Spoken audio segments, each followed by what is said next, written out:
রাষ্ট্রের কিছু ব্যক্তিরা নাটক শুরু করেছে, এই নাটক শেষ করবো রাজপথে ইনশাল্লাহ। ক্যাটাগরি করছে, পাও ভাঙছে, এখন আমি হাঁটতেও পারি না। আশ্বাস দিতে এই পর্যন্ত আসছে, এখন তাদের কোনো খবরই নেই। আমি আন্দোলনের সৈনিক, কিভাবে গুলি লাগছে, কখন লাগছে, সেগুলি অনেক পুরন কাহিনী ভাই।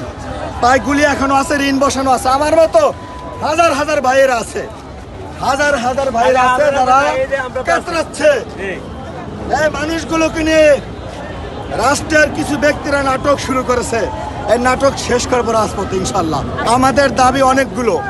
এক নাম্বার দাবি হচ্ছে আমাদের রাষ্ট্রীয় স্বীকৃতি, 2 নাম্বার দাবি উন্নত চিকিৎসা, 3 নাম্বার দাবি নিরাপত্তা ব্যবস্থা। আমাদের নিরাপত্তা দিতে হবে, পুনর্বাসন করতে হবে, ক্যাটাগরি বাতিল করতে হবে। কারণ এই ক্যাটাগরি করে তো আমরা আন্দোলন করি না, আমরা আন্দোলন করেছিলাম একসাথে, কাঁধে কাঁধ মিলে। কিসের ক্যাটাগরি? মাইয়া কলেজে পড়ে, ছেলে মাদ্রাসায় পড়ে, তো আমাদের কি দেখে? কোনো কিছু তো দেখে না। ক্যাটাগরি করছে, পাও ভাঙছে, এখন আমি হাঁটতেও পারি না। তাহলে এটা লাভটা হইলো কি লাভটা হইলো? ঘোষণাপত্র দেওয়ার কথা ছিল 31শে ডিসেম্বর, এবং সেখান থেকে পরবর্তী বললো যে 31শে জানুয়ারির ভিতরে সব কিছু কমপ্লিট করতে পারে। চিকিৎসা, পুনর্বাসন, কর্মসংস্থান।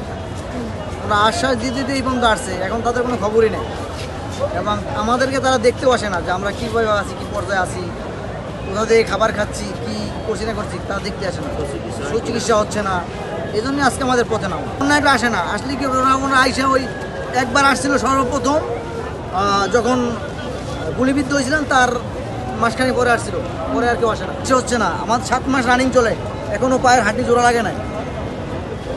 তাদের জন্য দেশটা পরিবর্তন হয়েছে, তাদের চিকিৎসা এখনো হয় নাই।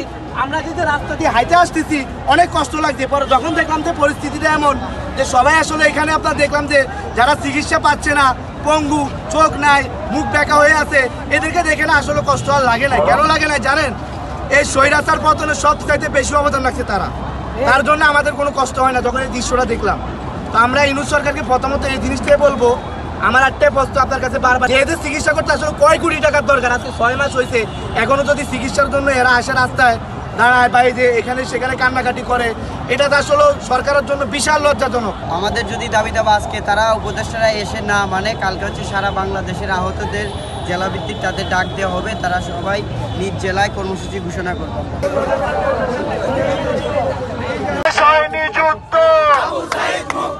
আবু সাইদ মুক্ত,